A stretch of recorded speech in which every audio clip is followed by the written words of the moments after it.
which is a series devoted to open discussion, free inquiry, and enlightened ideas.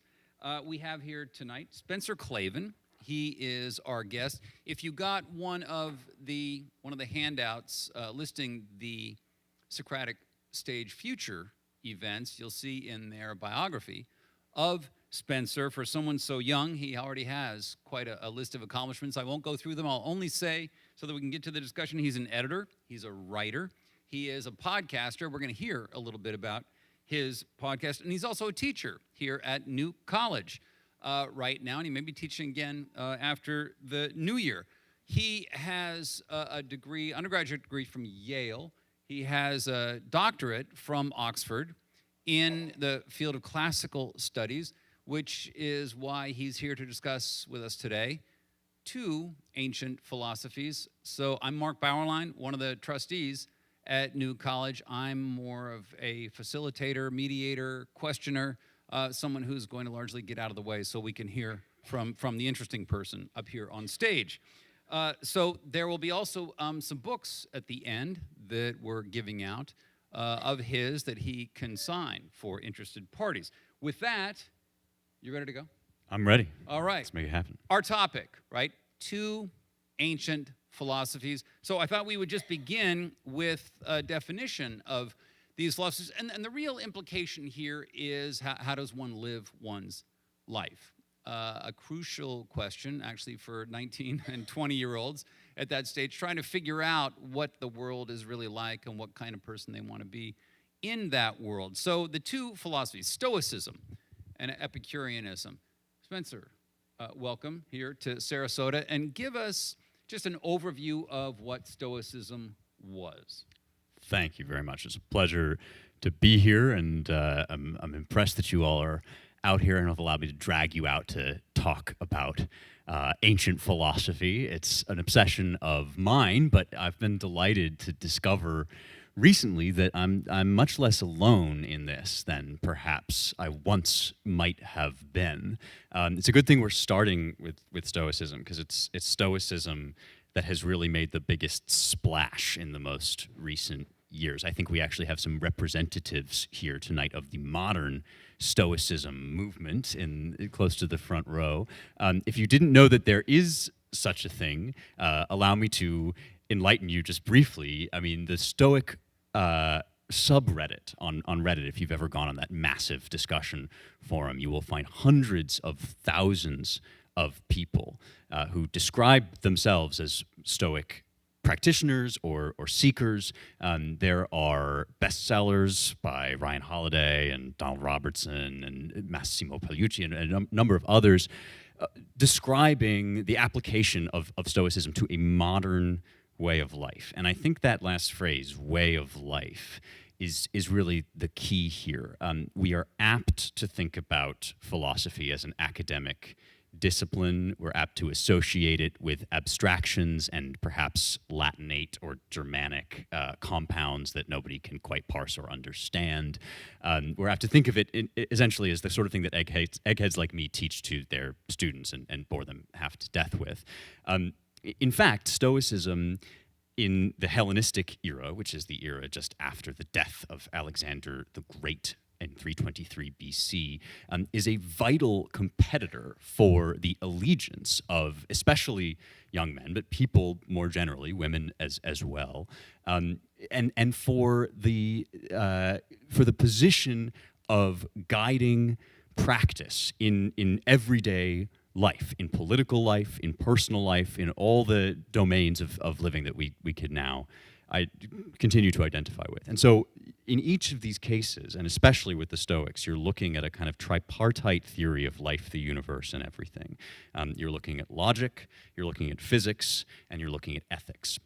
And in each of those words, there is a Greek root that covers perhaps more than you might think, given the English word. So in the case of logic, you're talking about the entire understanding of the logos, that is to say, the reasoning principle or the reason that threads through the whole of the universe, makes it possible for us to talk rationally and to know the world in a rational way.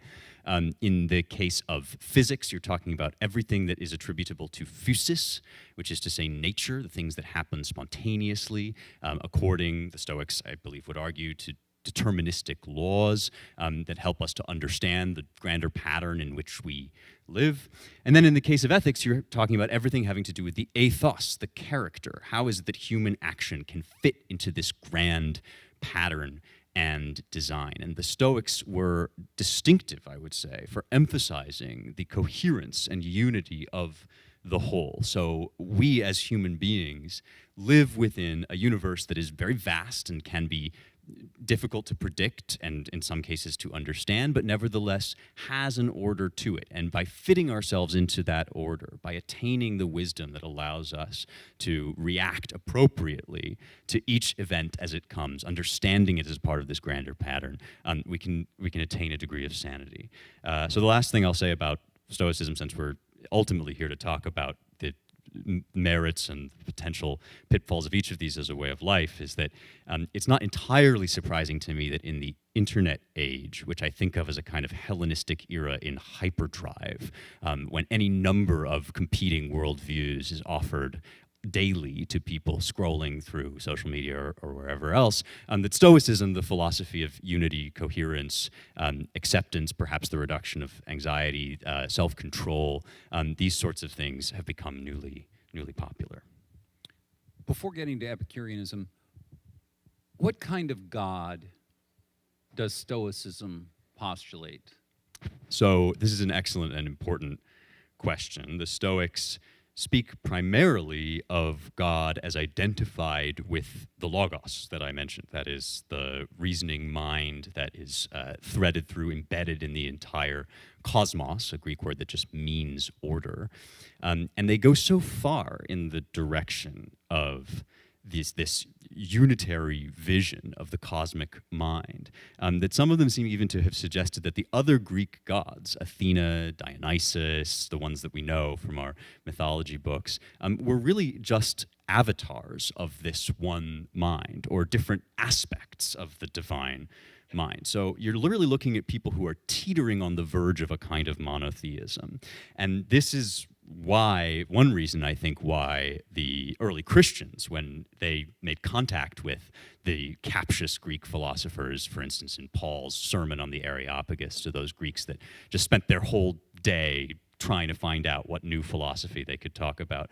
It was Stoicism that Paul reached for, and this, he was not alone in this among the early Christians. They were quite sympathetic to the Stoic attitude because of its preference for a unitary divine mind, and because of some of the ethical consequences that followed, including the essential spiritual equality of people across the social hierarchy. There were Stoics, famous Stoics, who were slaves or ex-slaves, Epictetus being one among them. Seneca wrote a now famous letter in which he counsels his friend Lucilius to treat his slaves as if they were friends from the same stock. All of this, I think, arises directly out of a theology that, if not directly Christian, is very amenable to or sympathetic to a Christian attitude and a monotheistic worldview. And so if something happens in life, in the world, that appears to you senseless, irrational, inexplicable, wrong, the problem is in our understanding, that we haven't really, our sense of logos, physis, there's something defective and we need to adjust? I think that's right. I think this is an area actually in which Stoics and Christians would disagree or would diverge on one point. For Christians, and to some extent I think also for ancient Jews, the reality of evil is a much more palpable and absolute thing in the world. And that's because not only does the divine mind in a Christian theology govern and rule all of creation, it also extends beyond creation. So there's more to God than the universe and the logic that we see operative in the universe. And one consequence of this for Christians is that things can be wrong, actually wrong in the universe as a consequence of human free will. Less so for Stoics. For a Stoic, I think the answer to something seemingly irrational, seemingly offensive, evil, what have you, is that which Marcus Aurelius counsels himself about again and again. The famous Stoic emperor is constantly saying to himself, if you meet somebody who seems like a fool, who looks to you like a villain, just remind yourself that he basically can't help himself. There is something inherent in his nature, his place in the whole, that compels him to behave this way. And so your only role here is to practice the degree of awareness and consciousness that would enable you to accept this and to deal in compassion with your fellow man. Great. I'm going to turn to a little bit of a personal question later, but for now, the other philosophy, give us the overview of Epicureanism. Okay, so just over the course of the past several minutes, in my outline of, sort of very rough outline of this coherent Stoic system, I've given you an example of a philosophy which falls, I think, fairly neatly within the mainstream of the available ancient philosophies. Now, I'm painting with a very, very broad brush here, but I'm talking about the kind of philosophy that you could hold and practice as a respectable and fairly normal member of society. In fact, that might have been one of the big selling points of Stoicism as compared, for instance, with their somewhat more offbeat cousins, the Cynics, who liked to practice ostentatious disregard for social convention. You could be a Stoic and be the emperor. You could have Stoic sympathies and operate well in high-class society. The case is somewhat different for Epicureanism, which reaches back into a vein of Greek thought that in many ways runs against the grain of things as they have been going basically since the Socratic turn, the high classical period, the big names that we know, Socrates, Plato, Aristotle, establish a kind of mainstream against which the Epicureans tend to flow. And the main point that I would emphasize here is that point of unity that I suggested about the Stoics, that the Stoics are always keen to give you a unified field theory of everything. The Epicureans and Epicurus of Samos, who is the founding figure, are almost impishly determined to refuse you the satisfaction of a unified field theory of everything. Their intellectual forebear is Democritus, who is known in the ancient world as the laughing philosopher, in part because he practiced what in the modern world is sometimes called cosmic insignificance therapy. This is a modern term that I only just learned about, where you pay so much attention to the enormity of the universe and to your smallness and almost irrelevance within it, that you end up at a kind of Alfred E. Newman, what me worry sort of position. Or the Greek translation of this would be euthymia, right? The kind of good cheer that enables you to take a lot of things a little bit less seriously, including, for instance, politics, a lot of the status striving that was a major feature of the ancient world, and indeed the modern world, and instead to adopt a sort of philosophic attitude that we may, in fact, if we think about it closely, sort of recognize, although there is less of a modern Epicurean movement per se. Epicureanism as a mode of thought is actually quite recognizable, I think, to us. And it goes something like this. Most of the experience you're having right now of hearing my voice, of seeing shapes and colors in front of you that organize into coherent entities. Most of this is illusion. The kind of Democritean tag, and Democritus shares this with another ancient philosopher, Leucippus. This is the idea that the surface of things is by convention. The Greek word here is nomos, which is the word equally for laws imposed by a government and for scales imposed by musicians onto the spectrum of tones. This is the grid that the mind applies to an otherwise essentially undifferentiated mass of things. And everything that we are currently experiencing, in some sense, for the Epicureans, is a construct of the human mind layered over, like a kind of computer grid, over the underlying reality, which is atoms. The Epicureans pick up from Democritus and Leucippus this concept of that which is atomos, uncuttable or indivisible. And it's from that we get our modern word, atom. And the concept is much the same. This is the base unit of matter. It's the indivisible thing that moves according to set patterns through an enormous field called tokenon, the void, the empty. And not only have these atoms formed and constructed the world we currently see around us, they've formed other worlds too, other cosmoi that are organized perhaps according to totally different principles. And so whereas the Stoics, and I would say also the Peripatetics and most other ancient philosophers live within one cosmos, a universe, the Epicureans in a very real way live in a multiverse, which is another kind of buzzy word that applies pretty decently to this ancient philosophy. At the time, this would have made you a bit of a radically counterintuitive to most people walking around. There was much less evidence for the existence of things like atoms at the time, and to postulate it was to be, in some essential sense, countercultural.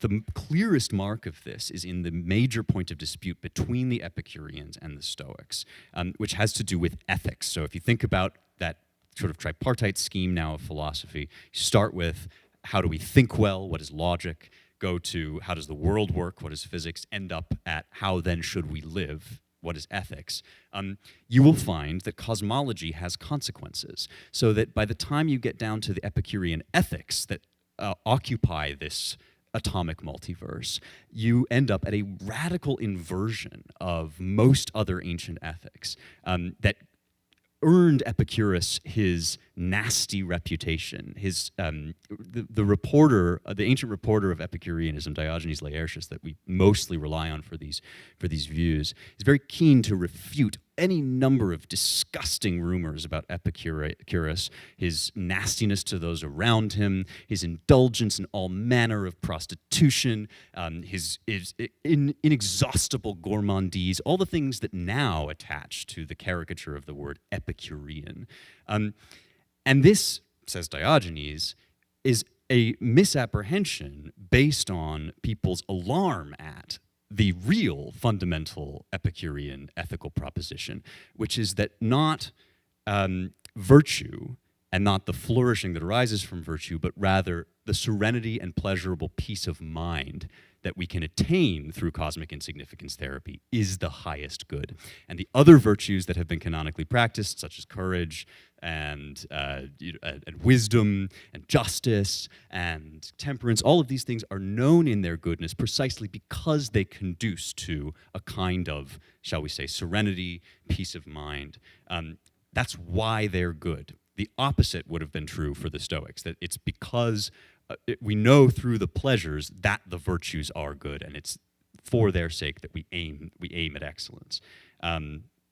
So this is, these are small, as Aquinas might say, these are small differences that have big consequences in the end. Quick question about Epicurean pleasure. You said peace of mind. Right. Do they? So the modern sense of Epicurean pleasure doesn't quite apply because the pursuit of pleasure can often bring great violence of mind. Is that right? No, indeed. It is an important point, and it's behind a lot of the confusion that we now have when we hear Epicureanism. The modern word Stoic applies decently well to the results of following Stoic practice. The modern word Epicureanism, which calls up an image of waiting interminably online for a pop-up cafe that you will then drone on about as if it had the significance of the Normandy landings, is not quite really at all what Epicureanism is about. And Epicurus is at pains to insist that if something brings us immediate pleasure but will ultimately detract from our ataraxia, that is our sort of serenity or peace of mind, we should choose the harder course so that in the long term we will be less disturbed by unhealthy pleasures. The personal question: what? Well, maybe we'll turn first to your podcast. Okay. Tell us about your podcast. What was the genesis of that podcast, and how well is it doing? You said you were surprised about something earlier, so go ahead with that. Okay, sure. So, as is probably now apparent, my obsessions and enthusiasms have mostly to do with obscure old books and their implications for the modern day. When I started writing in public, one of the first things that people said to me is, you should start a podcast, because it turns out that these days, if you have any kind of public presence, the first thing that everybody says to you is, you should start a podcast. My reaction to this was initially extraordinarily negative, because first of all, everybody has a podcast, and what's the use of somebody that studies ancient literature commenting on, I don't know, what Joe Biden said yesterday. I mean, this is sort of what I thought podcasts were. I don't know if this is accurate, but I think about 95% of podcasts don't have more than 1,000 listeners. That's right. I'm not sure about that. Yeah, but thousands of podcasts with small audiences. But you weren't thinking about audience, were you? Not at all. No. In fact, I thought, sort of rebelliously, all right, if I'm going to start a podcast, I insist on shouting into the void. I insist upon talking about the things that have no relation or obvious immediate relation to politics and to the news of the day, and instead on just walking through the Western canon, because that has been the great love of my life. And I just want to put that in front of people as to the fullest extent that I can. And that's what I did. My podcast is called Young Heretics. The heresy implied is not so much religious as of the kind that I'm gesturing toward now. It's a sort of disregard for modern pieties of all kinds about the canon or against the canon. And I started with Homer. I started with the Iliad and just spent an hour each week kind of talking about this. This was a shock to me that in fact, the minute you hold this stuff out in your hand in a way that is even remotely appealing, people eat your arm off. Like there was this really surprising. I mean, we blew that 1,000 episode mark out of the water, and we were up to tens of thousands of listens on each episode. And at that point, it became apparent that there is actually an enormous market for this. And the first thing people said was, talk more. I had thought that there was this tiny attention span that attached to the internet, that people just stopped paying attention the minute you went on too long. In fact, as the success of, say, a 3-hour interview with Donald Trump on the Joe Rogan podcast would suggest, whatever else you may say about the internet, it actually, if it has shortened our attention spans in some areas, it's also opened up this enormous, you might say, void to be filled with content. And that content can be, I'm really obsessed about what Aristotle has to say about cuttlefish gills, in De Animalium. And this is sort of where the audience has been, it turns out. They're sort of eager for this stuff in a way that applies to their experience of life. I think this is often the missing link, and why a philosophy like Stoicism is taking off as well, is that it's apparent how this is more satisfying than whatever worldview happens to be proposed on the news tonight. And that's very gratifying. I agree. There's hunger out there, spiritual, intellectual, emotional hunger for some of the foundations, or at least the search for foundations. The personal question: were you a classics major at Yale? Yes. You were already in before you got. What what drew you to these figures? What was your first exposure to the Stoics and other ancients like? What was it about them that got you? Yeah, it's true. I never stood a chance. I was already a classics major by the time I got to school. Double major in theater and classics. So obviously I was going to end up a podcaster. I thought I was going to end up a Broadway star, but of course, fate had other plans. I grew up, as I imagine perhaps many of you did as well. I grew up in a room full of books that was part of a house filled with books. And I was very, very lucky this way. It took me a long time to learn that that is weird and that most of my peers didn't grow up in a house filled with books. They weren't so lucky. And I do think it's a stroke of luck because it was just clear to me from the jump that to be surrounded by books is to be surrounded by friends. I was given kind of free reign, by and large, of my parents' library. And even before I knew that I wanted to do this for a living, I took it for granted that if there was a hard problem in front of me, there were people who could help, and not just people who were alive. And it was, I think, in college that I started to realize how many people are actually bereft of that company. That kind of companionship is very much out of fashion. It's often driven out of fashion with reference to the supposed sins of the authors to whom we might refer. Their racial makeup is somehow inappropriate, or they didn't do politics exactly the way we wish they had done politics, and for this reason they are representatives of a backwards civilization or civilizations whose major purpose is to serve as a backdrop for our own moral superiority. And that point of view was so alien to me that the first time it was advanced, I remember laughing. I mean, I just thought that was bizarre. Whatever else you might think about the appropriate political maneuvers for our time, the obviously not right answer is that nobody has ever had anything useful to say up to now.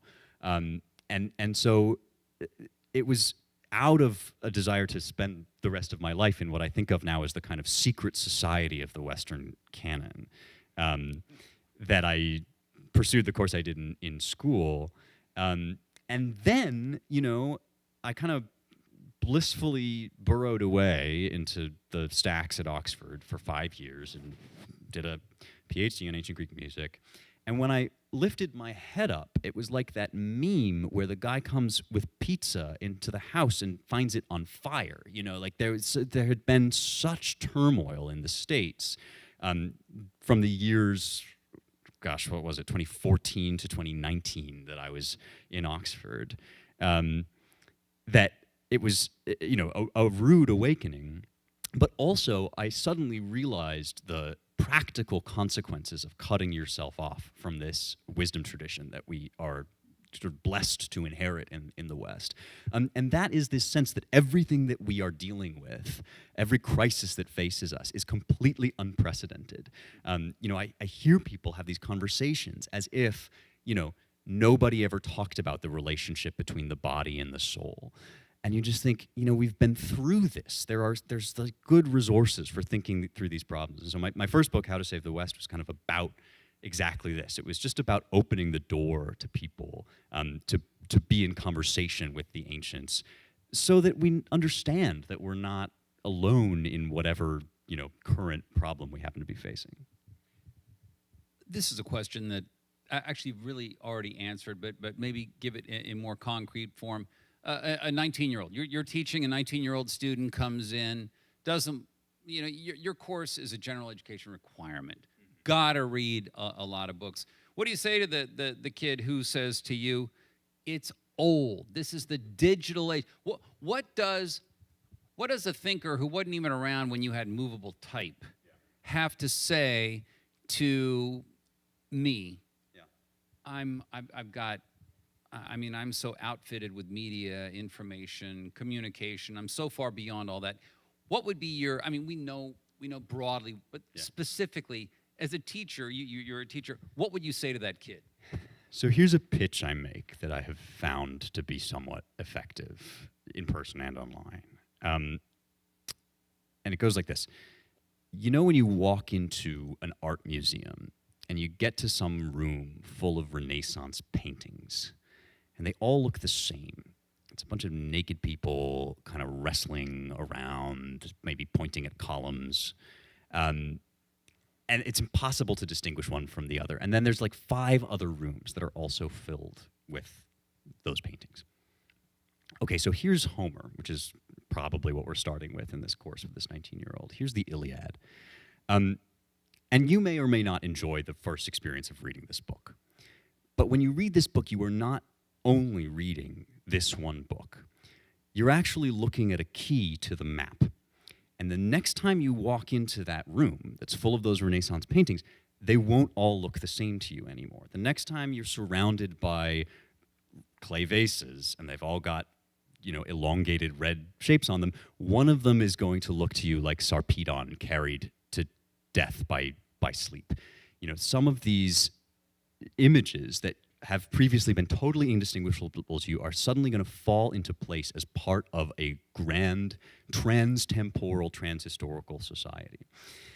And then you're going to realize that even when you open your phone and you have all this media that you think sort of makes Aristotle obsolete, and you've got access to everything at your fingertips, even there, everything will look the same to you unless you have an organizing principle to understand things in their place and to understand your own place in time and in history.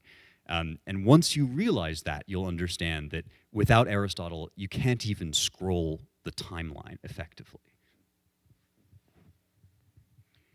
Does it sound like too tall an order? I mean, you talk about the big terms, the canon, right? Western civilization. Does one have to make an argument? This is going to take time. Formation is a long-term prospect, and the instant gratification, right? The hyperstimulation going on. Is that a block that you have to overcome when you're doing the persuasion? Yes, and I would say that it's a block I have to overcome in myself. I always feel that however much you think you have to read twice as much and probably more. And it can. There are definitely moments when you just feel as if you've set yourself a task that is simply too heavy. When I really want to depress myself, I like to read about John Milton's formation as a young boy. I think he was about 14 the first time he translated the Psalms into ancient Greek verse. I may be getting that wrong. But as a school teacher, he would assign these syllabi that were just, they were like poison pills. I mean, you look at them and you think, and then you look at, what A.E. Housman used to teach, or Matthew Arnold, and some of these guys, the recommendations, and then you turn to the online world and people are saying, like, what are the 5 books I have to read in order to become educated in the classics? And you have to sort of say to people, like, it's going to take more than 5, unfortunately. And you might even have to learn another language. But here's the thing that I then tell myself to kind of jog myself out of that depression, which is that the whole idea of the list is kind of wrong to begin with. I mean, I know that people who teach classes are always writing up lists of books that we're going to read in this class or that you have to read. But the whole notion of, the top 5 books of the Western canon or the top 10 or the top 100 kind of creates this idea that at some point you'll be done with the homework assignment. Like, you've got this stack of books, and when you work your way through it, you can put it away and you never have to think about this ever again. I just feel like as educators, that's not what we're offering. Whatever, if we offer that, we're ultimately going to disappoint. And I don't think that good educators ever really do offer that. What we're offering is a way of life. The life of the mind is a way of life, and a reading life is a way of life. And so instead of like charting out for people, you're going to have to read this many pages, I like to start with, you should set aside this much time a day to do this. In the same way that you set aside this much time a day to go to the gym, in the same way that you probably spend this much time a day on Netflix, whatever you have to give up to get 30 minutes a day aside and start there, just do that. take 5 and call me in the morning. Because this stuff is addictive. And if you think of it as a way of life, then you will get addicted. But if you think of it as a list, I think you're just going to burn out. There's been a lot of news stories lately and a lot of survey data coming out on mental, psychological, emotional problems of American youth. The anxiety, the depression, the mistrust out there, suicidal ideation out there, pessimism about the future. And our general modern answer is the therapeutic forms of address and treatment and medication as well. Is the motivation behind the Stoics and the Epicureans really, these are answers to unhappiness? First of all,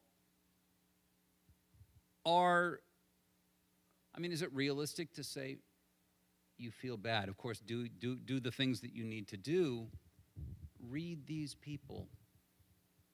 They are going to bring to you a calm. These aren't just ideas. This is a way of life. Could you? Is that realistic to offer to? Yeah. Well, I certainly think that the popularity of Stoicism is speaking to a need, and that need is also reflected in the statistics that you allude to. There is, and it's probably also reflected in the surprising number of people that want to listen to a podcast about ancient Greek literature. There's an emptiness somewhere. Something ain't right. I suspect that it has to do, especially with the problem of virtue. It has to do with the notion that there's a way that you ought to live your life, and that's not because you need to deprive yourself of things or there's inherent value in yourself being miserable, but because you are a kind of being, and you're going to do well if you act like that kind of being at its best. And I think that this can be missing. I say this advisedly with some caution. This can be missing from a lot of forms of therapeutic practice and from a lot of therapeutic philosophy.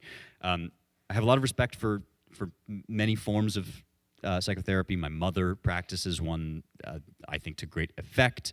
But there's no question that that a kind of agnosticism about how one should live infects some amount of therapy, and perhaps even that serenity or peace of mind as the highest good might be baked into some of the therapeutic mindset, that if we can just get ourselves feeling okay, our problems will be solved. And this is where, with some trepidation, I want to talk about our subject, Stoicism versus Epicureanism, because there's a famous-ish letter from Thomas Jefferson in which he defines himself as an Epicurean and lays forth a kind of set of Epicurean propositions. And this is, I would argue, a consequence of the post-scientific revolution Enlightenment mindset that Jefferson was very enthralled to, and which became newly plausible in the wake of the discovery of things like actual atoms. There was a big revival of Epicurean thought in the 17 and 1800s because an atomistic philosophy started suddenly to look more plausible. And this is reflected hilariously in a characteristically curmudgeonly letter by John Adams, who probably has Jefferson in mind when he says, at least in the ancient world, you could choose between a variety of very noble philosophies. You could be a Stoic, you could be a skeptic, you could be a peripatetic, what have you. But our philosophers are all the low, groveling disciples of Epicurus. And I, not being John Adams and having his sort of right to gripe in quite that way, I wouldn't put it so forcefully, but I would say that there's a way in which we don't need a modern Epicurean movement because we all already sort of are Epicureans by default.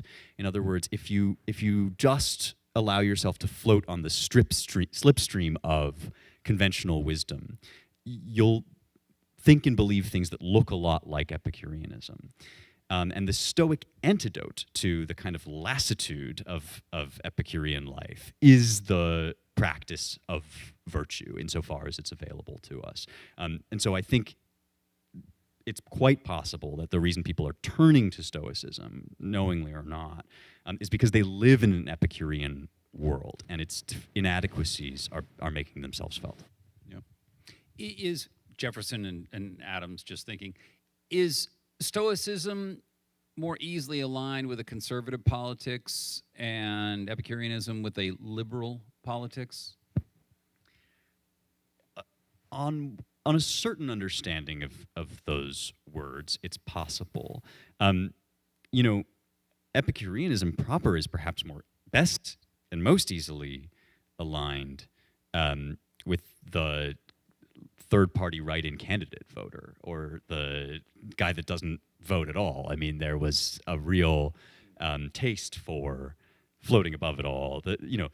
The ideal, both in theory and in practice for the Epicurean, is the garden, right? And this is a sort of secluded retreat where men and women alike can discuss big abstract ideas and practice ataraxia and try to attain serenity and peace of mind. And again, our modern predilections might sort of lead us to envision this as a kind of, nightclub bacchanal where you end up passed out in a bar-room restroom at 2 a.m. It's much closer to a microdosing retreat in the Andes among high-powered CEOs who try to maximize their productivity. That's the Epicurean ideal. And so, yeah, does that fit into a certain kind of modern liberalism? Yeah, maybe. And likewise, the modern Stoics are all variety of practice all variety of party politics and none. In fact, many of the big popularizers are pretty lefty, or they vote Democrat. I'm thinking of like Ryan Holiday, I think is a Democrat voter. I know that Donald Robertson has some pretty, standard criticisms of Donald Trump. But on the other hand, if you think of conservatism as a kind of set your house in order philosophy, which is very plausible, then yeah, Stoicism is conducive to that kind of, control what is within your power, as Epicurus says, let the rest be as it is, and attempt to attain a degree of prudence about it. You referred to a letter that Seneca wrote in which he urges the slave master to treat the slave as some sort of certain level as an equal. Mm-hmm. Is Stoicism sort of, there's a universal level of equality among all human beings while not pushing for abolition of class distinctions, right? Is that the case? Yeah, well, in fact, I mean, some Stoic arguments are quite radical that slavery, there's no just form of slavery. You do get these arguments. Marcus Aurelius himself was responsible for major legal reforms that made manumission much easier. So there was a lot of really, they put their money where their mouth was in this respect. It certainly did not translate into an egalitarianism of outcomes or gifts, right? This is not, the idea here is not that if you can scrape away the accretions of nurture and the accidents of birth, we will all be equally competent, equally capable, equally equipped. It's much more that qua human being, as people, we are all the same type of being, animal, entity, two-legged rational animal, whatever you want to call it. And therefore, there's nobody, as Jefferson might have said, nobody born booted and spurred. There's no sort of natural slavery in the way that you might get out of Aristotle. If you really read the Politics hard, you can kind of get some sort of natural justification for slavery. And so for the Stoics, I mean, this was the human condition proper was sort of untouchable by social condition. So you can be a Stoic wise man in chains just as easily as you can be a Stoic wise man on the throne of the empire, maybe somewhat more easily, since Marcus Aurelius always feels like the politics of the thing are pulling him away from his books. So they do have an idea of human equality. It's not a sort of egalitarian fantasy or anything. It's much more kind of grounded in a philosophical idea that we're all one kind of entity, deserving of some baseline of respect, I think. And the Epicurean, who sort of floats above, sort of like an ironist, does the Epicurean feel any impetus toward any social justice, reform, activism, or no? Mm-hmm. No, these are things that are of lower interest. Well, we have some evidence to the effect that there were Epicureans, for instance, among Caesar's coterie, or that there were Epicureans involved in the plot to kill Caesar. So it's compatible with involvement in consequential politics.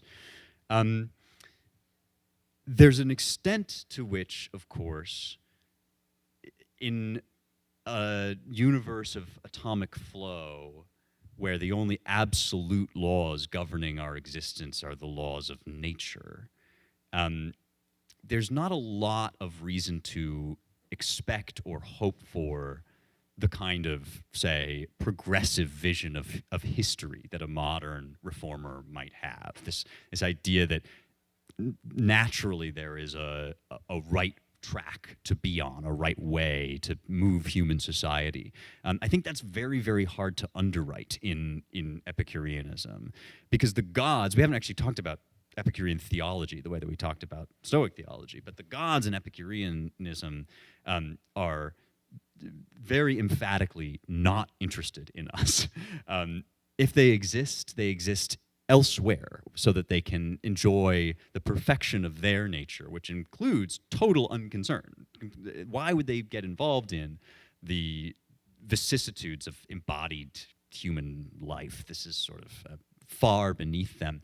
And Lucretius, the great Roman interpreter of Epicureanism, gives an extended argument that's basically, again, sort of recognizable based on all of the terrible things that happen in the world. If we want to attribute these to Zeus, then we have to make a monster out of him, and also an incompetent, because he's always hurling his thunderbolts down willy-nilly on Earth, sometimes striking the innocent, sometimes destroying one of his own temples, and missing the guilty.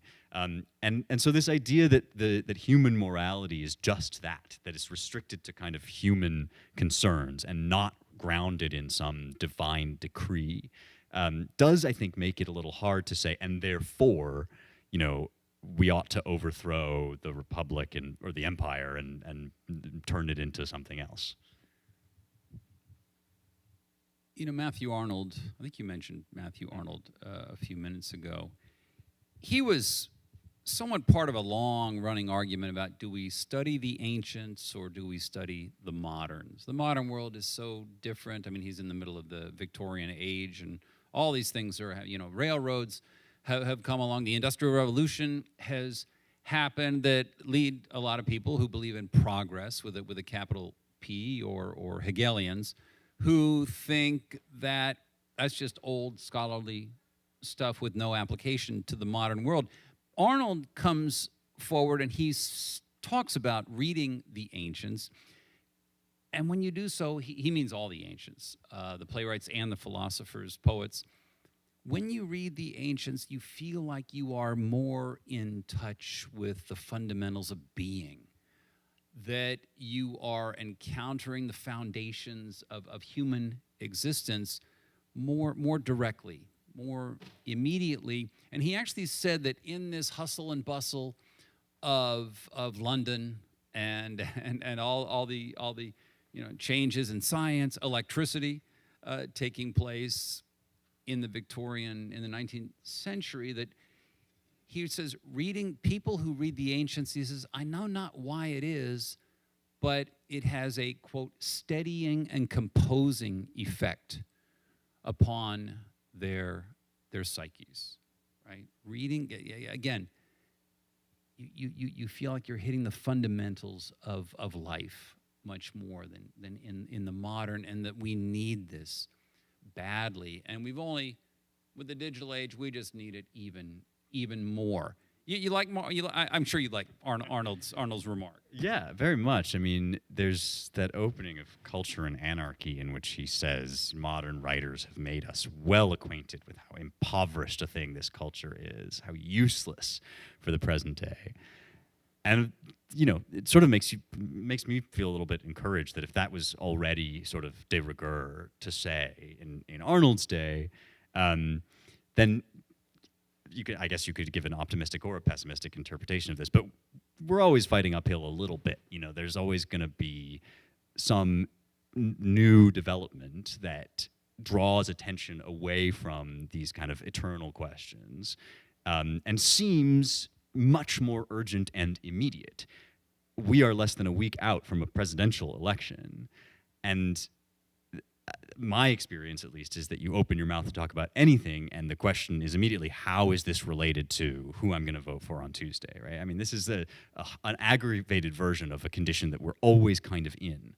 And I suspect that in modernity, which did introduce real discoveries, sort of bombshell discoveries, I would say, starting with Newton's laws and leading on into the kind of outpouring of physical knowledge that we gained in the wake of that. There's all sorts of stuff that has required us to reorient ourselves. And for a while, I guess it could have looked plausible, actually, that the ancients simply lived in a world that was radically different from ours. I think, for instance, of writers like Benjamin Constant, who talk about the radically different idea of liberty in the ancient and the modern world. And the quarrel of the ancients and the moderns starts to sort of take hold in the mind, as if these two people or these two groups of people are just fundamentally opposed to one another. But I think really, what we've discovered instead is that actually these foundational eternal questions, what is mankind, what's human nature, what's our place in the universe and our role in the world, these have actually become much more urgent and not less, for exactly the reason that Arnold indicates, which is that they ground us. They bring us back to fundamentals that haven't gone away. I mean, the funny thing about digital culture is it abstracts us out into these sort of giant questions of world historical politics, but most of us still live daily lives in which we have to decide, how we're going to dispense with our finances, how we're going to treat those closest to us. And the fundamentals of those questions remain pretty much as they have been throughout most of human civilized life. So for that reason alone, reconnecting with those questions and coming to some of the best answers that have ever been thought on them is a tonic. Some of you may have seen two different kinds of stories. One story which says that more and more students are entering college, even in elite colleges, who just aren't book readers. They're not inclined to read books, and they haven't read a lot of full books during their high school years. And these are good students as well, not just the weaker students in weaker schools. At the same time, we're seeing more and more school districts, including New York City, Los Angeles, some statewide initiatives banning the cell phone in school. No more cell phones allowed, not even at lunch or breaks, which I think is a very good thing. Get those demons out of their backpacks. And will this, do you see, and the reason is because we see the effect of the cell phones, and part of the emotional damage among the young we can attribute to that thing, that instrument in their pocket. Do you think that is going to push back toward more books and more toward the ancients? So there is a trend now, and Mark, I don't know if you're familiar with it or not. I think it's called, it might be called raw dogging flights. It's where you sit on an airplane, and instead of bringing your phone, instead of reading your Kindle or playing a game or whatever, you just stare at the flight tracker on the back of the seat. And you do that for, 5 hours, 6, 7, and then you post about it, of course, on TikTok. And this seems to be kind of a finance bro thing. I can't totally tell because I'm not myself on TikTok, but what I sort of want to say to people who are interested in this is like, oh, so what you're saying is you're tired of having your attention pulled in a million different ways. Your mind is getting ripped to shreds by 1,000 different claims per second, and you want something that can just meditatively hold your interest and attention for hours at a stretch. Do you mind if I tell you about reading books? Like, there is sort of a there's this is to me an obvious space into which the book is supposed to be dropped, and there is now, as you've indicated, kind of a governing idea that actually the book is obsolete, and that we're living through a change, much like the inventing of the printing press, or before that, the invention of the written word, that's going to shift our primary cognitive framework onto digital media and its various formats. If that happens, I think it will be a loss. Not because I don't love digital media, I do, but I think that the book remains the most effective human technology for making and considering a sustained argument and for raw mind-to-mind contact between two human beings. And this is why I've written books. Weirdly, somebody in my position is much more encouraged to podcast than to write books. Books don't sell, podcasts get eyeballs, and so on and so forth. But I think that there's actually a lot of people out there who don't realize that what they're looking for is a physical copy of a book. And so to the extent, that we take cell phones out of schools, to the extent that we encourage people to be reading actual physical books, I actually think that will be really, really salutary. And I think, don't count the book out yet, I guess is how I would put this. It's not, it might be down, but it's not out. Yeah, the mass market paperback is an amazing technology. Astounding. It weighs nothing. It's tiny. It'll fit in your pocket. You can throw it. It'll fall. It contains a few hours of entertainment in it. It costs 25 cents at a used bookstore. It's an amazing technology. So that's what I recently was at an airport and I ran out of books and I picked up Shogun, which is the old big, the 1970s bestseller, now made into a show on FX. They're selling it now in 2 volumes because it's something like 1,500 pages long, and people used to think, great, 1,500 pages worth that I can read on. It's the classic plain adventure story. Yeah. Wonderfully pulpy, but also quite smart in a lot of ways. And now they're selling it in 2 volumes, presumably so they can make twice the money. But it struck me as the exact kind of book that used to get written when people read on planes, because you needed that entertainment. It was like, it would stand you in good stead from Japan to New York or wherever you were flying. You talked about growing up surrounded by books. And by the way, this is one of the determinants of strong reading scores. Were you in a household with lots of reading material, not screens, but reading material around you? Remember, did Steve Jobs let his kids get on screens? No. But are there good old bookstores in Nashville where you live? There is one of the all-time great bookstores is in Nashville. It's in Franklin, which is sort of out to the south, I think, of downtown. But Landmark Booksellers. I just did a signing there for my latest book, and it's the oldest commercial building in the area. Was commandeered as a Civil War hospital, and now hosts just these shelves you can get lost in forever. So they're still around, you know. And I did visit a Barnes and Noble just the other day. So those still exist. I mean, some of this stuff, of course, you know, there are going to be new formats for books that people cotton onto in a way that even I am sort of too old to do. I think the ebook is like this. The Kindle kind of has gotten a lot of people's attention. And it's not like this is not a Luddite argument against screens so much as just a suggestion that a lot of the stuff you're craving in your screen can actually be delivered by a book. Yeah.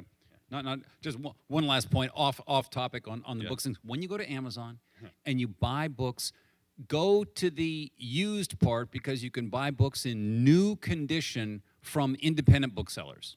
Okay, Amazon gets its little cut, but it's a lot of the ways in which independent booksellers are able to stay in business by selling through Amazon, and you're getting one in new condition, and it's often significantly cheaper than the regular Amazon price. Okay, we'll start there. Let's have 20 minutes or so of Q&A. There are people here who are significant figures, I think, in the Stoicism. Yes, sir, and then yes, sir. Yes. Let's see. Maybe I'll go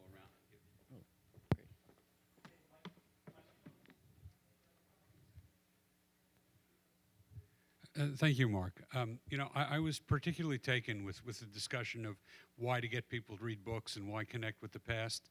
It struck me several years ago that most of the great writers, most of the great thinkers had two basic concerns. One was trying to understand nature and the world and God, and the other was trying to understand human beings. The understanding of nature, of science, that has changed a lot. No one reads Aristotle to get the periodic table. Right? But the biggest dispute, I think, in the world today is whether or not human nature has also evolved and is malleable. And that is the root of many of our disputes, because if you believe, as I do, as I suspect many people here do, that human nature really hasn't changed very much, then you want to reconnect with ancient thought. If you think that human nature continues to evolve and we're nothing like people who lived a couple of thousand years ago, then you really get to the question of, well, why should I read the ancients on humans any more than I would read them on chemistry? Right. That's very well said. And I would start to respond, I think, by first taking first your suggestion about Aristotle and science. You're absolutely right. Nobody reads Aristotle to get the periodic table or to look for solutions to the problem of quantum gravity. However, this is often sort of wielded against Aristotle to suggest that, you know, a guy who thinks that rocks fall because they want to can't possibly have anything to tell us about the modern world, right? In exactly the way that you're suggesting. It's because he was wrong about the particulars of science, he must therefore also be wrong about the generalities of the soul. And this, I think, obscures a contribution to science on Aristotle's part that is far deeper and wider reaching than any particular scientific result. And that is the scientific process itself. The whole concept that I alluded to earlier of physis, of nature, is that which has its principle of change and being at rest within itself. And the organon, this handbook for doing effective thought, is the operating system that is at work in the medieval universities when guys like Jean Buridan are sitting around and thinking, do you know what? I don't think this idea of antiperistasis quite works. Maybe there's something called impetus, or we could call it momentum, you know? Like maybe it's that. Aristotle would have been delighted, I think, to find them doing that because they were following his rules. Yeah, they were refuting a suggestion he had made, and they would go on to undo a lot of the particular propositions he had offered. But they were playing according to, and we continue to play according to, what we believe to be sound rules for logical inquiry into a rationally constructed universe. And it's on that level, too, that human nature hasn't changed. Lots of particulars have changed. We have readily available birth control. We have a totally different form of politics. We have all sorts of things in human life that are radically different from the kinds of situations that Aristotle was dealing with in the politics. And yet, his suggestions about the fundamental principles are at work that cause human beings to form communities, to make rules about how they act together. Those things haven't changed at all. And so I think the key here is thinking on the level of the operating system rather on the level of the particular update that we happen to be in at the moment. To expand upon this topic further, Yes. I enjoyed the comment that was made. I think you said something like the philosophers knew the basics. Yeah. Okay, and that agrees very much with what Donald Robertson commented in a lecture recently. He called the Stoics the early psychologists because they understood the human weaknesses. And so, yes, I think a lot of people can benefit from Stoicism today. I'm curious from your experience, what groups of people benefit most from Stoicism, such as, I've heard the military. A lot of people in military agree with Stoic principles. Well, what's your experience? Yeah. So Aurelius and Epictetus, I think, have always been favorites of military men, as you indicate. What's been interesting to me lately is how much more widely the Stoics seem to appeal, and in situations that wouldn't previously have sort of invited people to invoke the Stoics. So there's a famous admiral whose name currently escapes me, but who was taken prisoner in Vietnam, and as he was parachuting out of his plane, he thought, I am now leaving the world of modern America and entering the world of Epictetus.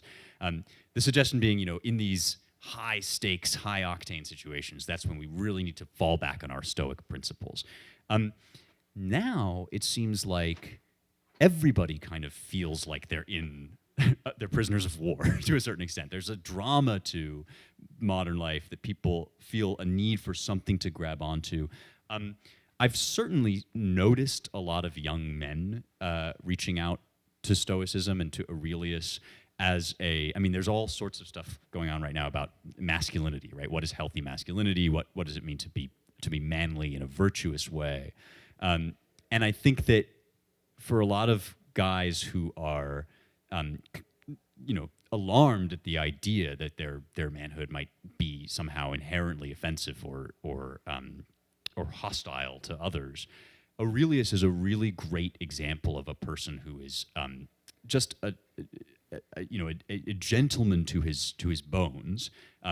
There's not a hint really of sort of smallness or resentment in his attitude, but he is a manly archetype. He really is a masculine hero that people can look up to. So I think that's been definitely a big part. When I strike up conversations at the gym, this is anecdata, but when I talk about what I'm interested in, it's Stoicism that those guys know about. They know about Aurelius. They're interested in reading the Meditations if they haven't already. And then the other area, and I think Donald Robertson talks about this a lot, is in cases of anxiety. So anxiety is one of those disorders that people are really confronted with a lot. And the thing that we haven't talked about at all is cognitive behavioral therapy, which is a form of therapy expressly inspired by Epictetus, by Stoicism more generally.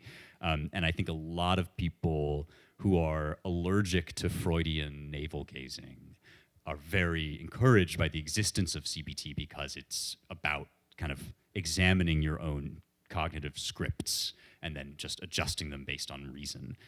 So I think there's a lot of appeal to people of both sexes in that kind of way of dealing with life. Oh, yeah. A quick note is I'm Stoic Dan. I'm the organizer of Orlando Stoics, which is, I know, a distance from here, but we have online free meetings every week. And this is Eden. He's the host of Tampa Stoics, which has in-person meetings. And both of these groups meet regular, they have lots of members, they're growing every year, and they're all free. So there are Stoic resources in Florida for you. A Stoic in the wild. Thank you for coming. Spencer, you mentioned some of the negative aspects of Epicureanism, but I wonder if you think that modern science and modernity in general is possible without a certain dose of Epicurean ideas about comfort, about the separation of humans and nature, or is it possible to imagine a Stoic modernity? It's very, very interesting. I had a conversation just recently with another real life modern Stoic, which I should say I don't count myself one, and I wouldn't want to speak for modern Stoics. But this fella and I were talking about the interplay and the disputes between Stoics and Epicureans over determinism and free will, and he was sort of suggesting that actually the Stoics were gesturing towards something like field theory, with this idea that out of the logos come the material bodies and stuff like that.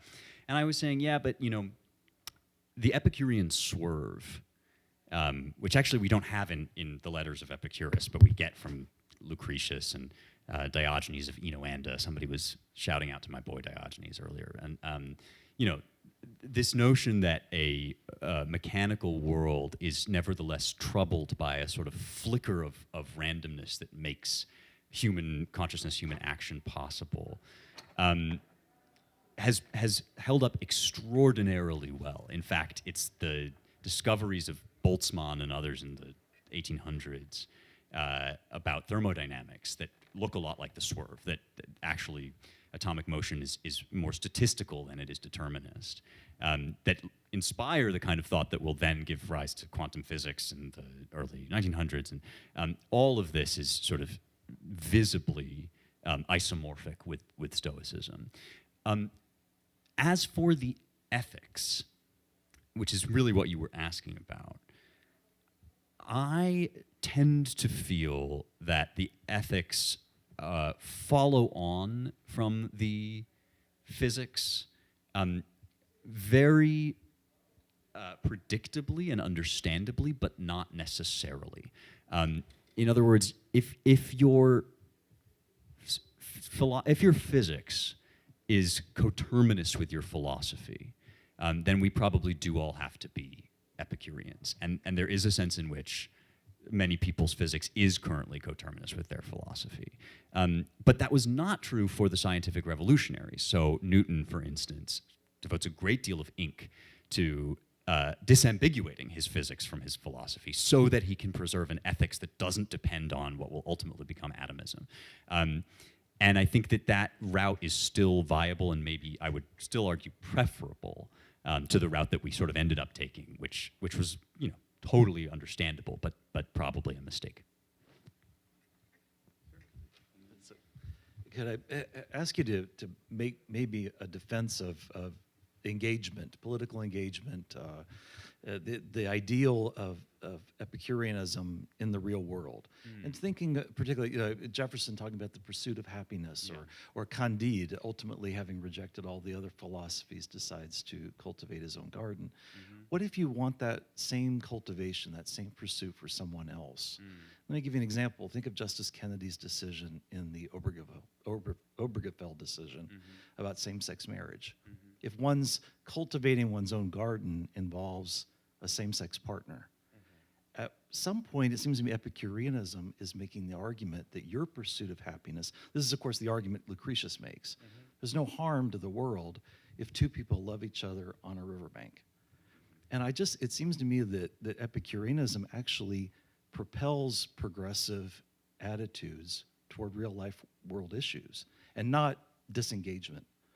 So in other words, it sort of underwrites the non-aggression principle. Well, I think it also says that my right to pursuing my happiness, as long as it doesn't affect you, this is the Declaration of the Rights of Man and Citizen, that your pursuit of happiness, as long as it doesn't affect someone else, is a just right as a human being.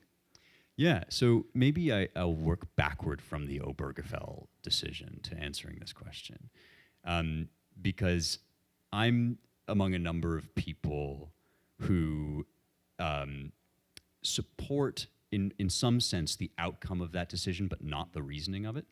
And the reasoning includes a famous line that the right, I may be getting this slightly garbled, but something like the right to self-determination has always included the right to form one's own definition of happiness, life, and the universe.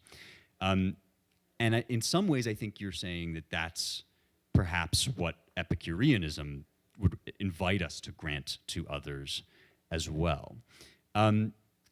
And to the extent that that freedom is a 360-degree freedom, I think it's going to end us up in real trouble. The reason being that if my definition of happiness includes pitching you off a 10-story building, then it's actually not a sustainable definition of happiness. In other words, there are some definitions of happiness that are incompatible with other people's happiness and therefore prima facie involve a logical contradiction. Before we even get into the question of whether some kinds of happiness actually really are more happy than others, which even if they don't hurt anybody else, right? And so if what we mean, along with Roberts, is that anything that you call happiness can be happiness, we're going to end up in hot water. I don't think that that's what the Epicureans would have argued. I actually think that, and certainly I don't think it was what Jefferson would have argued. I actually think that there was a concrete idea in the American founding about what constituted true happiness, and that leaving people the space to pursue that within limits was so that our kind of limited knowledge about happiness could be given a kind of marketplace of ideas in which to work, and we could kind of not bother each other about our disagreements and disputes over that. I'm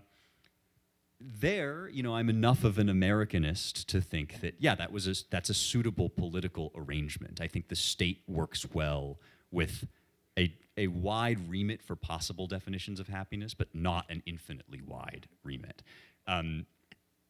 I don't think that means that human life works well with a wide remit for definitions of happiness. In other words, just because I think the government should allow you to pursue a variety of understandings of what happiness means, doesn't mean I think that we have no way of arguing rationally over whether you're right or I'm right about what will make you most happy.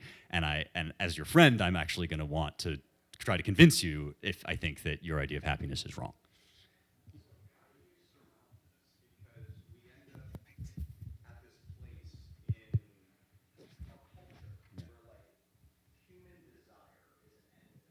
Yeah.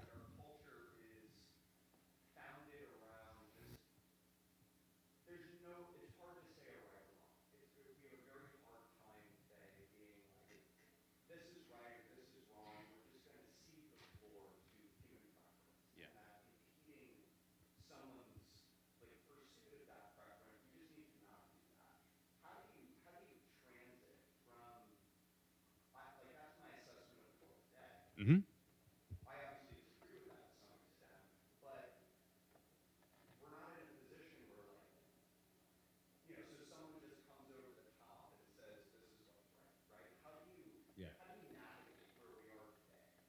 Yeah.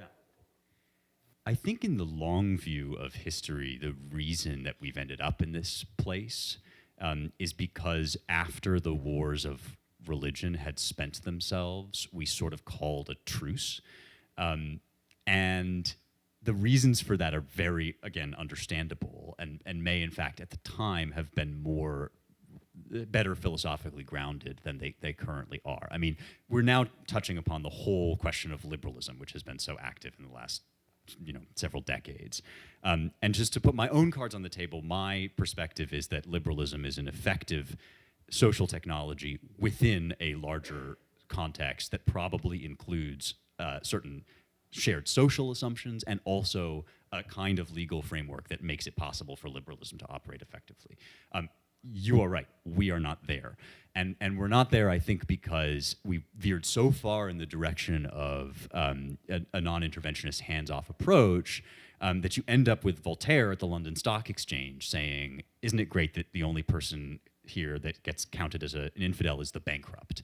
And and my feeling is no, it's actually not great. That sounds like an incredibly shallow and craven way to live your life. And it does ultimately reduce to sort of power politics or an orgy of desire spending itself on like worse and worse degradations. But you're right. I don't think that we as Americans even believe in the kind of political apparatus that would be able to like forcibly wrest that back into something better. However, I actually think, and this is sort of a very recent development, I think that enough people are dissatisfied with the total open 360 degrees of freedom that there is political appetite for reconsidering whether whether words like happiness in our founding credos are genuinely just open boxes into which we can place anything. And that, another word that has been treated that way is the word religion.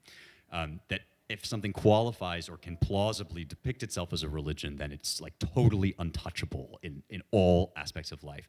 And also, if anything smacks of religion, it's inadmissible in the public square. I think both of those are inadequately grounded in the founding documents and also ineffective and not working well. So I would suspect that there is a readiness to elect people that will treat a kind of general non-relativism about human flourishing as part of our American tradition. And I think there's like a really legitimate argument for that. It's not to say that that's definitely going to happen. It's just that I think that that's the viable American route out of this crisis. Okay, thank you. This has been great, Spencer. I think it's good to illuminate these. I've always struggled to understand why I'm completely uninterested in the classics, and you have shown me why I'm not interested. Excellent. And so I'm very grateful for you for reinforcing my belief that I am never going to read the classics. Okay. And here's why. I suspect most modern people will find Stoicism and Epicureanism leaving them feeling very cold, very cold indeed. And I've struggled to figure out why this is, and I suspect it's because they are such a stark contrast with the Abrahamic faiths that came afterwards, and which put human agency based on an ethical working out of what is right and what needs to happen at the center of how to live. And what I'm hearing from you is that neither of these philosophies says that. One of them is a kind of put up with it, it's the way the world is. The other is a kind of almost Buddhist kind of, well, there's nothing we can do and it's probably an illusion anyways. These are a very stark contrast to the Abrahamic faiths, all of which put an active human agency based on an ethical working out of right and wrong, which is kind of what the earlier speaker says. That's just a comment, and I'm just putting that back to you as a question. Yep. Convince me that I should read these. Okay, let's start here. Abraham's more than a millennium before either Zeno of Citium or Epicurus. So when you're talking about the Abrahamic faiths, you're still talking about the classics. And this is something that, I am guilty of forgetting as much as anybody. We had a conversation that was restricted to Greek philosophies today. But one of the first things that happened to me upon going to grad school is the realization that if I were doing this several hundred years ago, I would need Hebrew. I had Latin and Greek, but obviously I needed Hebrew. So I taught myself Hebrew for exactly this reason, which is that, your picture, you've got a 2/3 picture of the ancient world at best if you're not talking about ancient Near Eastern monotheism. It's also the case, I think, that whereas Stoicism mounted several cogent arguments against the justice of slavery, Stoicism did not and probably could not have ended slavery in the civilized world and discredited it across the globe.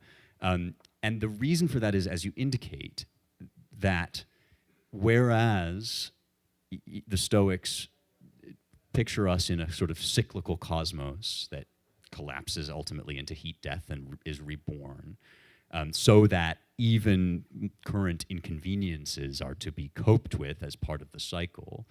The Christians who came preaching monotheism from the East understood themselves to be on a trajectory that shot right into eternity, and suddenly time had an arrow. And for this reason, a prophecy that one day the slaves shall go free was not mere poetic language. This was, a several millennia long project, prescription for the kingdom of heaven on earth. And so I'm, a bad person to make a defense of pagan classicism in this respect, which is that I'm with you that ultimately it's Jerusalem that has to save Athens from itself as the sun goes down on the noble philosophy of men like Aurelius. However, all of that having been said, it was in the wake of that transformation that Tertullian famously asked what hath Athens to do with Jerusalem? If this is the case, why shouldn't we sort of consign to the dustbin of history all of these merely human secular maunderings? And I think the answer to that is that if pagan philosophy needed Christianity to give it new direction and energy, Christianity, historically speaking, also needed the accumulated wisdom of pagan philosophy to give it intellectual vigor and I would even perhaps say coherence. So if you want your Aquinas, you got to have your Aristotle. Very good. Thank you, Spencer. That was great. Thank you, guys. Thank you all.